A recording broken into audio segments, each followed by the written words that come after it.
Hola amigos, hola amigas, gracias por estar nuevamente en sintonía de nuestra plataforma La Mesa Redonda. Les saluda Sergio Marín Cornavaca. Hoy voy a hacer una introducción que tiene que ver con el impacto del huracán ETA en territorio nacional. El especialista en temas climáticos del Centro Humboldt, Agustín Moreira, ha confirmado que la zona costera de Puerto Cabezas, el ojo del huracán, está a pocos kilómetros de esa zona del país. Él explicó que el huracán se compone de tres partes: una pared inicial, el ojo del huracán y la pared final. En Puerto Cabezas ya pasó la primera parte. Voy a citar: cuando hablamos que el huracán ya está entrando, es la primera parte de la pared inicial, que es donde vienen bandas de lluvias, bandas de vientos, bastante precipitación. Es lo primero que ha entrado, sostuvo Moreira. Agregó que el ojo de ETA aún no ha ingresado a territorio nacional y que cuando esta segunda parte entre habrá una sensación de despejado, incluso se podría ver el sol. Voy a citarlo nuevamente. Todo el mundo cree que ya pasó el peligro y el peligro apenas está comenzando. Ya pasaron las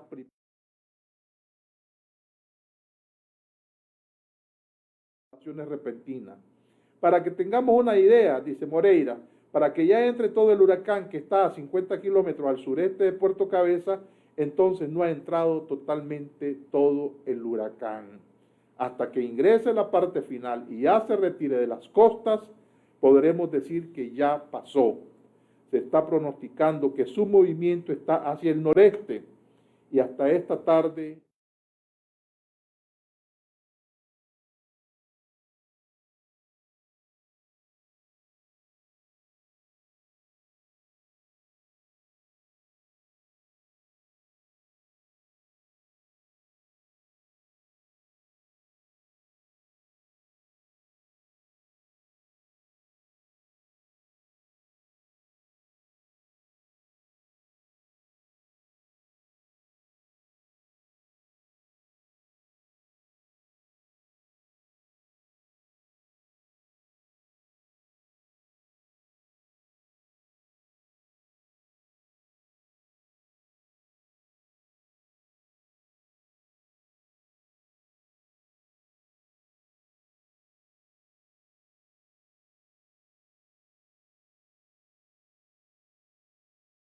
rebasado.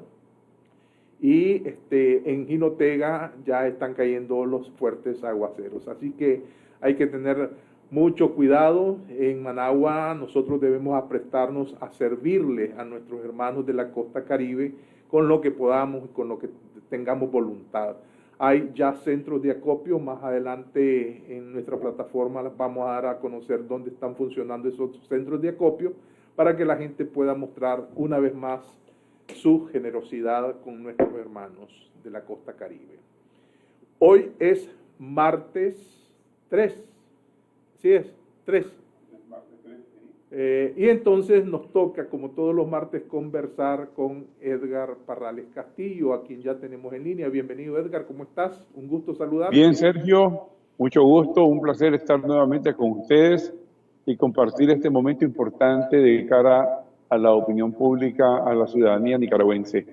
hay fechas en que confluyen una serie de eventos al mismo tiempo. Por ejemplo, en Nicaragua nosotros tenemos el huracán ETA. Los Estados Unidos están generando una gran expectativa con su proceso de votación que se está realizando a lo largo del día de hoy. Previamente, muchos votantes norteamericanos ya lo han hecho vía correo. Entonces vamos a hablar sobre eso y también lo que pasó la semana pasada, donde algunas personalidades que conformaban, que eran miembros del directorio de la Alianza Cívica, sencillamente decidieron separarse de esta. De esos temas vamos a hablar hoy con Edgar Parrales. Empecemos con el impacto que puede tener en la política nacional el resultado de las elecciones en los Estados Unidos. ¿Cómo ves el proceso de los Estados Unidos? Bueno, las últimas encuestas dan como un ganador a Biden, a Joe Biden. ¿Qué pensás sobre esto? ¿Qué información última tenés alrededor de este tema? Edgar, bienvenido nuevamente. Bueno, gracias. Pues sí, ciertamente, todos los pronósticos y las encuestas han ido demostrando, enseñándonos que el porcentaje máximo está a favor del señor Biden. Pero bueno, sabemos todos también que lo que define el resultado de estas elecciones no es precisamente el voto de los electores, sino el voto del Consejo Electoral, ¿verdad? Que es el que define en definitiva quién es el que va a ocupar la silla. Esperemos pues que en todo caso este año no vaya a suceder lo que sucedió hace 4 años con la elección de Trump y en contra de la señora Clinton, o lo que sucedió con el presidente Bush contra el señor Al Gore, ¿verdad? Sino que en definitiva lo que refleje el voto mayoritario también esté reflejado en el Consejo Electoral, ¿verdad? En todo caso, lo importante, digamos, para nosotros como país, digamos, de la esfera del área de las Américas y cercano a los Estados Unidos, lo que nos conviene en todo caso, yo diría lo siguiente: hay ciertas, digamos, incertidumbres respecto a qué pasaría si gana Biden o en lugar de Trump, que si va a suavizar la presión que tiene ejercida sobre el gobierno Ortega Murillo. Antes que entremos en ese tema específico sobre las expectativas que tenemos los nicaragüenses con base a los resultados, sean a favor de Biden o de Trump, no importa. Yo quiero hacerte un comentario para que genere a su vez una reflexión de tu parte. Siento que la campaña electoral en los Estados Unidos ha polarizado el asunto en 2 temas, ¿verdad? Que ha tenido un reflejo importante en esto. A ver, Trump, abanderado de la pureza blanca, del mejoramiento de la economía, la gente le puede tolerar inclusive sus patanadas, sus groserías, pero lo defienden a capa y espada sus seguidores y dicen que es un hombre, ¿verdad?, que va a luchar, y este es mi comentario, que va a luchar contra el comunismo, contra la izquierda. Y entonces aquí viene una polarización que se ha planteado. Inclusive, ¿verdad?, por haberse tomado algunas fotografías el candidato Biden y lo muestran muy cercano a la izquierda, a la troika, y dudan de que vaya a tener un comportamiento férreo en contra de Cuba, Venezuela, Nicaragua. Pero lo más significativo es que lo han asignado como un socialista, como un procomunista a un candidato como Biden. ¿No te parece que estamos llegando al absurdo en esa polarización política donde un sector se cree, ¿verdad?, ultraconservador y el otro sector totalmente comunista? Sí, mira, desgraciadamente el problema de fondo es que la opinión pública norteamericana se ha polarizado demasiado. Ya venía polarizándose desde otras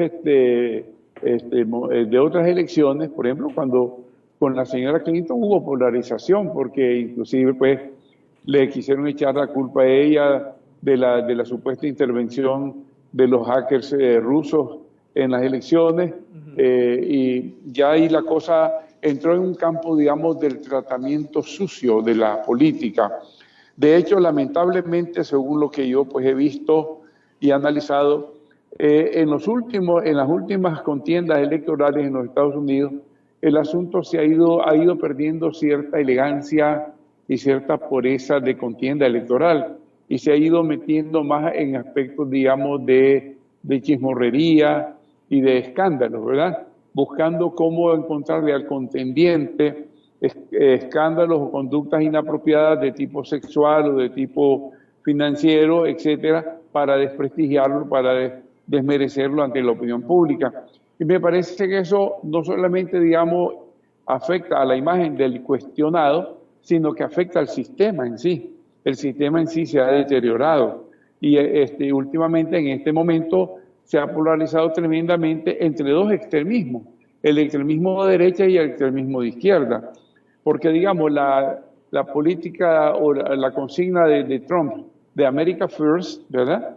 Algunos grupos extremistas de derecha lo entienden como que hay una, digamos, priorización de los sectores anglosajones, protestantes, y muchos de ellos, digamos, ni siquiera son sectores, digamos, de niveles altos educativos de los anglosajones, sino muchos sectores, digamos, de clase baja, ¿ya? Pero que tienen esa concepción de que ellos deben de estar por encima de todo y ellos deben de prevalecer, y entonces toman actitudes, digamos, de tipo racista, actitudes de tipo, digamos, de supremacía social, supremacía económica, etcétera, etcétera.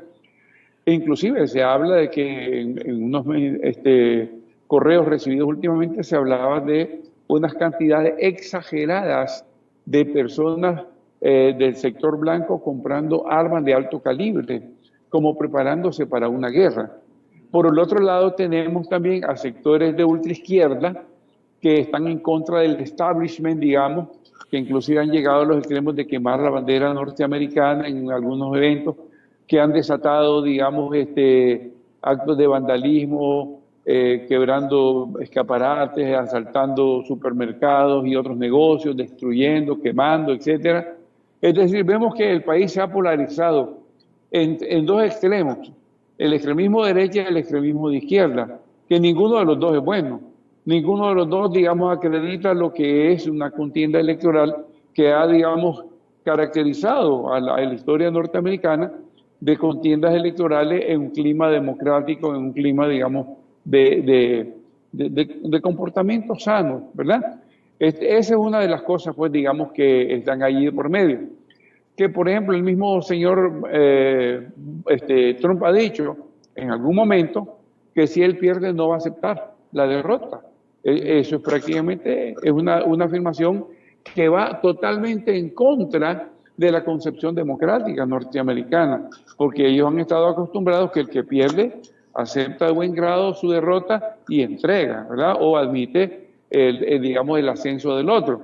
Decir eso es definitivamente casi como decir, digamos, bueno, aquí voy a dar un golpe de Estado, ¿verdad? Cosa que es inconcebible en el sistema y en la historia de la política en Estados norteamericana. Unidos hay instituciones, Edgar, claro, que no permitirían claro. una situación de No, esta yo sé, naturaleza. yo lo sé, pero el solo hecho que él lo diga ya es un síntoma negativo, ¿me entiendes? Que dice mucho en contra, digamos, por un lado de la actitud de él, que no sepa ser buen perdedor, y por otro lado, digamos, a los extremos a los que se está llegando, porque una afirmación de ese tipo alimenta las expectativas de los extremistas de derecha a prepararse para una guerra interna, para una guerra civil, ¿ya? Y por otro lado, a los otros los alimenta en el sentido de decir, va a quererse quedar a la fuerza en el poder, vamos a prepararnos para defender la conquista que se haya obtenido, ¿ya? Es decir, es peligroso, pues, este tipo de conductas, este tipo de actuaciones.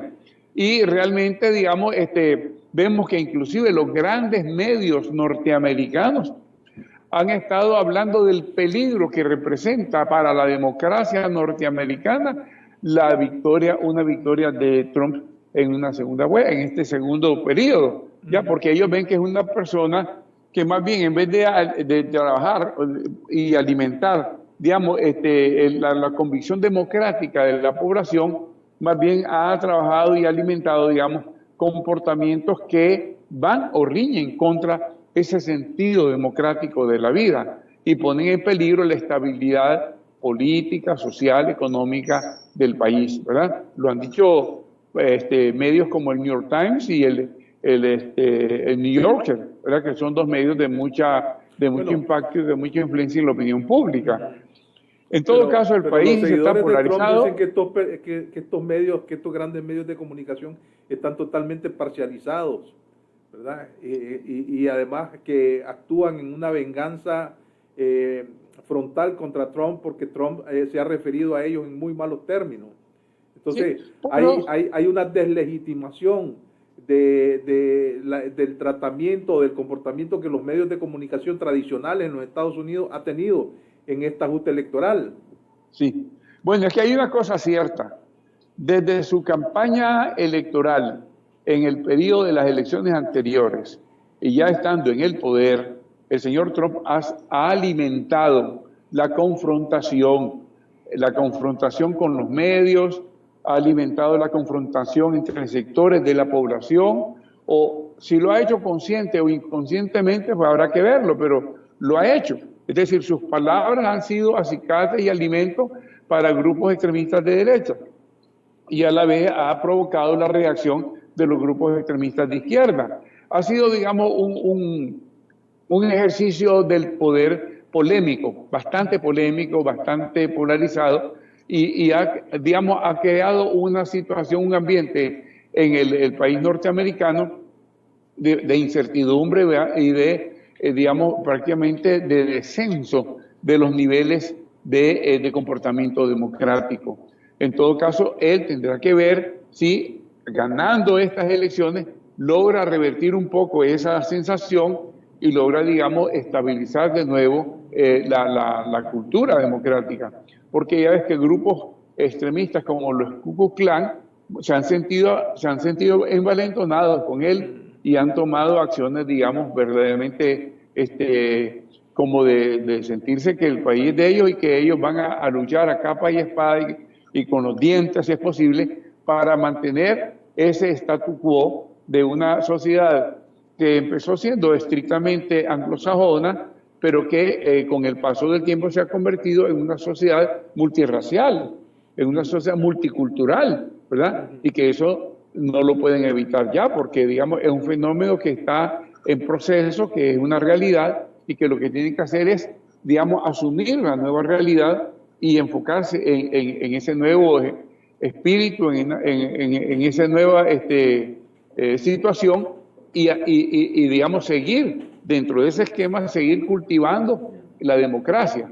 Una democracia que ya no tendrá necesariamente, sectores privilegiados, pero que así puede perfectamente funcionar, que puede perfectamente seguir, trabajando, porque tienen un alimento filosófico, ideológico, político, que es el concepto de democracia, el valor de los derechos humanos, el sentido de justicia y la persecución de las libertades públicas.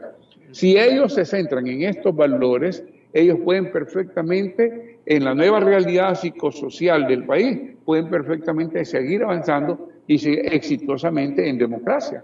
Tienen, sí, que poner de su parte los dos candidatos, los dos grupos políticos, los republicanos y los demócratas, ¿ya? Para salvar a su país y mantenerlo en ese esquema de democracia. Precisamente, ese concepto, de filosófico político de democracia, es lo que hace que ellos, al contrario de lo que muchos, lo asumen como que es una actitud imperialista, ellos, tratan de proyectar ese bien que ellos tienen, ese don que ellos tienen de la democracia y que la han vivido desde sus orígenes y está en los orígenes de su existencia, ellos lo tratan de proyectar hacia el entorno territorial que tienen, hacia los países latinoamericanos, que en cierta forma no es que, lo estemos recibiendo por primera vez de los Estados Unidos, porque también nosotros, los países latinoamericanos, nacimos bajo el signo democrático, porque también fuimos herederos de ese sentir, que la misma Revolución Francesa proyectó de los derechos humanos, de las libertades individuales, del Estado de Derecho, de todo el equilibrio entre los poderes del Estado. Lo que pasa es que nosotros lo hemos vivido en una corriente diferente, tal vez no con tanto éxito como ellos, ni con vaivenes que nos han hecho debilitar pues esa convicción. ¿Qué es lo que pretenden ellos? Ayudarnos a reconquistar esos valores, a fundamentarnos en ellos y hacerlos crecer. Es decir, no es nada nuevo, no es nada, digamos, insólito en nosotros, ni es algo ajeno a nosotros. Y lo veo legítimo, pues, porque por otro lado también, desde el punto de vista de interés, si se quiere, a ellos les interesa estar rodeados también de otros países y de otros territorios que no les sean para ellos causa de estabilidad, ¿verdad? Porque desde su perspectiva de seguridad buscan tener no solamente la seguridad interna, sino la seguridad también externa. Entonces, eso explica el por qué, digamos, hoy por hoy, en el Congreso de los Estados Unidos hay una posición de consenso en apoyar, por ejemplo, a la lucha del pueblo nicaragüense en contra de la dictadura Ortega Murillo, en apoyar la lucha del pueblo cubano en contra de la dictadura cubana y en apoyar al pueblo venezolano en contra de la dictadura de Chávez Murillo, ambos candidatos que están en la contienda el día de hoy en los Estados Unidos se han pronunciado sobre el caso específico de la troika que está vos diciéndolo, y se han pronunciado en el caso específico también de Nicaragua. Exacto. ¿Sí? ¿Cuál es la perspectiva que vos ves que vaya a tener si el ganador es Biden, por ejemplo? ¿Qué podemos esperar de Biden haciendo un análisis objetivo del asunto? Bueno, mira, antes de que él se pronunciara, ya era, digamos, una concepción de consenso de que la política de los Estados Unidos hacia Nicaragua no es una política de gobierno, sino una política de nación, de Estado, ¿verdad? En la cual coinciden ambos grupos partidarios y en la cual, digamos, es uno de los pocos casos en los cuales tienen consenso. Pero después, el señor Biden se ha, digamos, pronunciado públicamente, precisamente en una entrevista que le hizo un corresponsal, un periodista de CNN Taylor, de origen nicaragüense, y de manera enfática dijo que él va a apoyar la lucha del pueblo nicaragüense contra la dictadura Ortega Murillo, lo cual ya no deja lugar a dudas, pues, de cuál va a ser su posición. Habrá que ver con qué intensidad, pues eso es lo que tenemos que ver, si va a seguirlo con la misma intensidad con que lo ha estado haciendo Trump, o si va, digamos, a disminuir o a aliviar un poco la intensidad, pero que sí va a luchar porque el pueblo de Nicaragua recupere sus valores, su democracia, su libertad, sus derechos humanos vigentes. Eso definitivamente ya es algo incuestionable, algo que no da lugar a dudas. Cualquiera de los dos candidatos va a apoyar al pueblo nicaragüense en su lucha por recuperar sus valores democráticos, ¿verdad? Y eso definitivamente debe ser para nosotros un acicate, un estímulo, que nos debe llevar también a la reflexión interna, porque estamos viviendo una experiencia de una oposición dividida. Fíjate que antes de que nos metamos en eso un poquito, estimado Edgar, en el caso, porque no deja de ser una contienda y una campaña, en el caso de Biden se dice que no ha sido realmente contundente en sus declaraciones y además ubican en términos del sesgo propagandístico, ¿verdad?, de que está muy ligado a personajes de la izquierda y muy cómodo con esos personajes de la izquierda. Y él no pudo disipar, ¿verdad?, con claridad matemática este asunto. Y por otro lado, a Trump se le critica el hecho de que estando en su periodo, ¿verdad?, actual, no ha podido hacer más en contra de Venezuela, en contra de Cuba y en contra de Nicaragua, y que no miraban con buenos ojos el hecho de que pidiera el voto latino, ¿verdad?, sabiendo, ¿verdad?, que él pudo haber hecho más y no lo hizo, y entonces una promesa totalmente electoral. Así están marcados los dos candidatos hasta ahora. Claro. Sí, mira, yo a veces nosotros, los países que estamos con estos problemas, digamos, de dictaduras y de gobiernos totalitarios, querríamos que las cosas se solucionaran de la noche a la mañana, obviamente estos otros países, no solo Norteamérica, también la Unión Europea, Canadá, están en una voluntad de ayudarnos. Muchas veces nosotros quisiéramos que ellos pegaran carrera en el sentido de la ayuda, del apoyo que nos deben dar, pero tenemos que tener en cuenta que la posición de ellos hacia nuestros países está enmarcada también en la atención de la problemática general que ellos tienen, porque no solamente, digamos, están atendiendo nuestros problemas, y nuestros problemas tal vez en el panorama global de los problemas que ellos tienen no sean, digamos, de los más urgentes ni de los más profundos. Tratan de ayudarnos, pero también van marchando en el contexto, digamos, de la legitimidad del procedimiento y del mantenimiento de un comportamiento que esté acorde, digamos, con los procedimientos democráticos. Muchas veces nosotros queremos que nos ayuden de un día para otro y en la forma drástica, y ellos tienen que ir midiendo las posibilidades, porque no solamente decir voy a tomar una actitud férrea contra el gobierno de Nicaragua, sino que tienen que tomar en consideración otras situaciones que influyen en ese caso. Entonces ellos tienen que buscar un balance o un equilibrio en el asunto. Obviamente que yo creo que sí, sea Trump o sea Biden, la situación, digamos, de la atención al caso de Nicaragua ha ido caminando.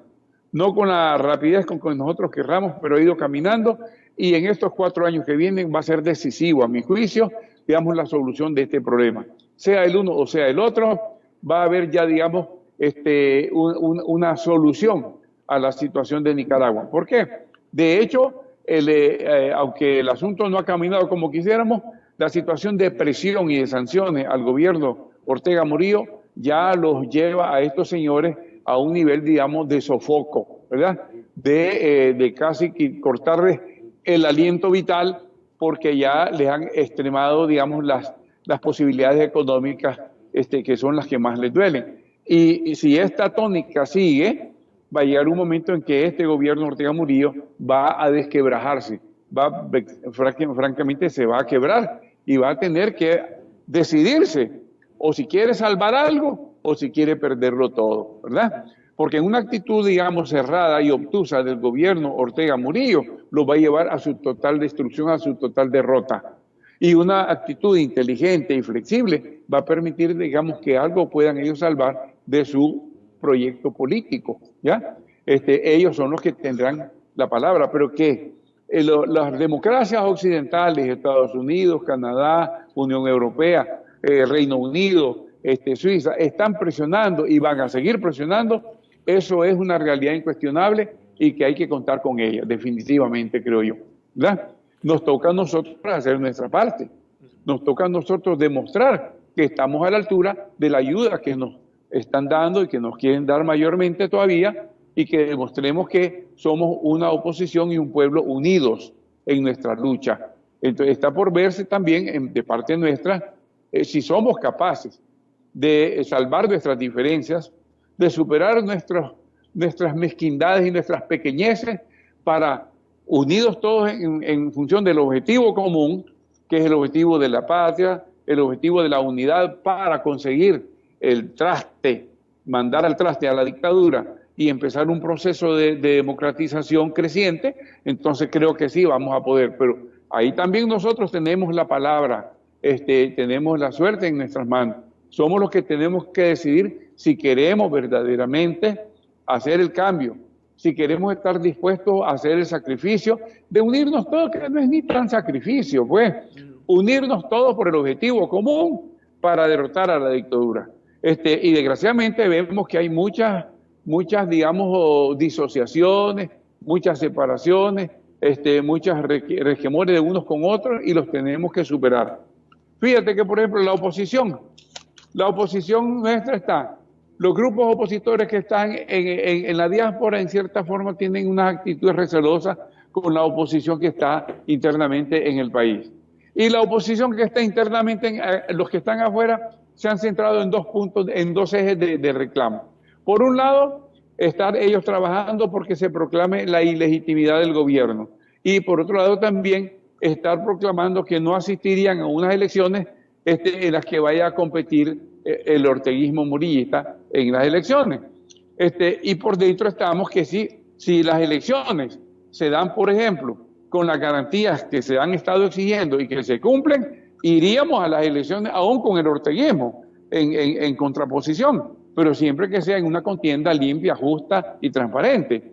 Y por otro lado, hemos considerado que lo de la ilegitimidad, si bien es válida, no es el momento para reclamarla y exigirla, sino que a mi juicio, ya según la resolución última que tomó la OEA en su última asamblea de hace poco, ha establecido que mayo es la fecha límite y tope para que este gobierno realmente cumpla o no cumpla, y a partir de entonces, si no cumple, se le declara ilegítimo y se sigue, digamos, en el proceso de mayor presión, ¿verdad? Y ya como declara como gobierno ilegítimo, ya digamos las posibilidades que tendría son mucho menores y su situación sería más delicada. ¿Qué tenemos que hacer internamente? Ya vemos que en la coalición, en vez de fortalecerse, la alianza cívica se separa con un alegato y una excusa inentendible. Nos separamos para mantenernos unidos, pareciendo eso una galimatía, pareciendo un rompecabezas verbal, ¿verdad? Que no se entiende. Por otro lado, los grupos estudiantiles están también que no se unen. Es cierto que los grupos tienen distintas estrategias, distintas tácticas, pero todos tenemos un objetivo común. Hace poquito, hoy mismo estaba leyendo en el periódico que un grupo de jóvenes participantes de la coalición, la Alianza de Jóvenes y Estudiantes de Nicaragua, AJEN, se separa de la UNAV, porque hace poco recibieron una sanción que los excluía por 4 meses de participación por no sé qué cosa, que parece que ellos cometieron un desliz de hacer públicas ciertas cosas que debían de haberse mantenido en privado. Le aplicaron el código ético que habían acordado y después no les Exacto. gustó. Pero resulta que ellos deciden separarse de la UNAV cuando no fue la UNAV la que lo sancionó, sino que quien lo sancionó fue el sector juvenil, que es el que coordina a los grupos juveniles dentro de la UNAV. Entonces, eso también. Entonces, si vemos que los mismos jóvenes no están en capacidad de mantenerse unidos, estamos dando un triste espectáculo. Estamos, digamos, causando en la población nicaragüense sensaciones de, digamos, de desaliento, sensaciones, digamos, de desconsuelo, que no debería de ser. Más bien, deberíamos estar actuando unidos para alimentar la convicción del pueblo de que hay que trabajar todos por la misma causa, ¿verdad? Entonces, tenemos que superar esas situaciones. Para mí, todos estos casos, digamos, de separación, de desconfianzas mutuas, de agresiones, no son otra cosa que expresiones de inmadurez política e inmadurez cívica, que debemos de buscar cómo superarlas, dejando los intereses particulares que los hemos estado priorizando y posponerlos en función del interés común, que es el que nos debe de unir a todos. Pero a la vez es una crisis que si la sabemos manejar, podemos salir airosos, porque las crisis son eso, precisamente son momentos de detente en el camino para reflexionar, para meditar y para ver qué es lo mejor que podemos hacer, cuál es la mejor ruta que debemos de seguir para crecer, para desarrollarnos y para ser exitosos en la vida. Creo que es el momento que tenemos todos los grupos de oposición y todos los sectores de oposición para pensarla bien, para meditarla bien y para buscar esa unidad que necesitamos. Hay una nueva escalada de represión por parte de la dictadura orteguista. Sí. Ahora no dejan por ninguna circunstancia que la gente se movilice a organizar a los territorios, es decir, va a salir de Managua, ¿verdad?, para reunirse con diversos ciudadanos en los diversos municipios o departamentos. Llegaron el colmo este fin de semana de sacar de las habitaciones de los hoteles donde estaban hospedados a miembros del directorio político de la Unidad Nacional, que son parte de la coalición, y prácticamente los desterraron, los sacaron del municipio. Y a los dirigentes nacionales que iban hacia esas localidades les impidieron la salida. Eso no significa que el orteguismo, bueno, es contradictorio, porque el orteguismo, por un lado, está acelerando su proceso de reformas electorales, que quiere negociar lo mínimo, ¿verdad? Y por otro lado está prácticamente secuestrando el derecho de la gente a organizarse y el derecho de la gente a movilizarse libremente por el territorio nacional. Entonces, ¿qué significa esto por parte de la dictadura? ¿Por qué está actuando así la dictadura?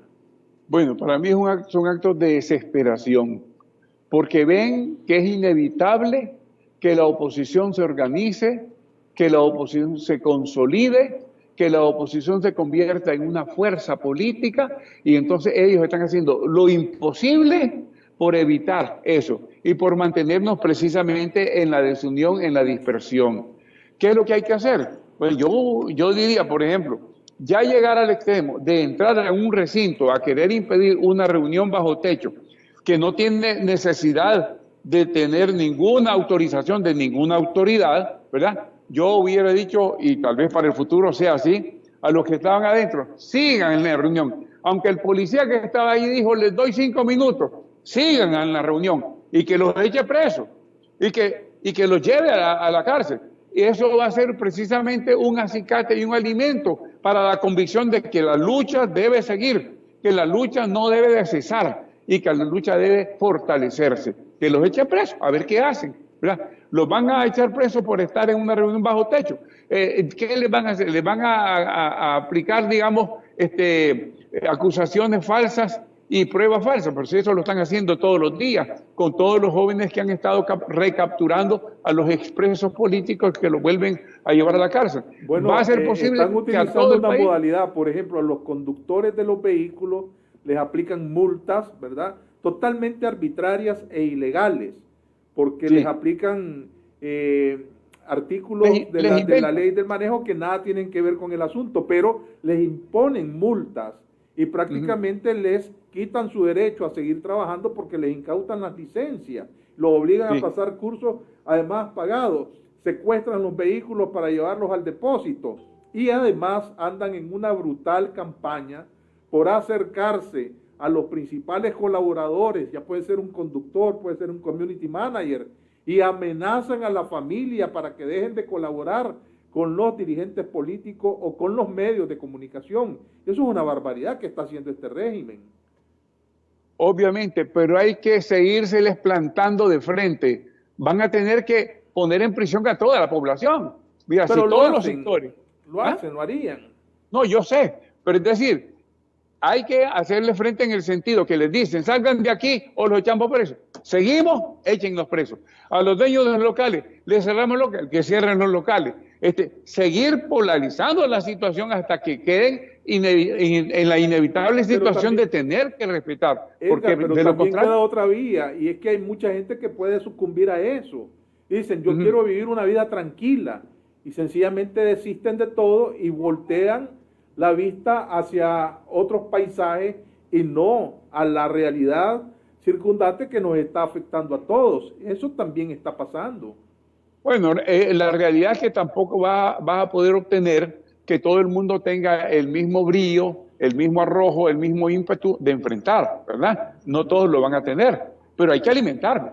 Hay que alimentarlo en todos los sectores posibles. Mira, a mí me ha llamado mucho la atención, por ejemplo, la posición de Lenin Salablanca, que día a día lo llegan a acosar a su casa, le revisan su mochila donde lleva los productos que va a vender, le revisan la moto, le toman fotos, y el hombre no desiste, y día a día sale y se monta en su moto y va a lo suyo, los enfrenta, los increpa, les dice, digamos, lo que corresponde, les hace ver lo mal que están haciendo y no cede un ápice en su posición. ¿Cuántos Lenines Salablanca necesitamos?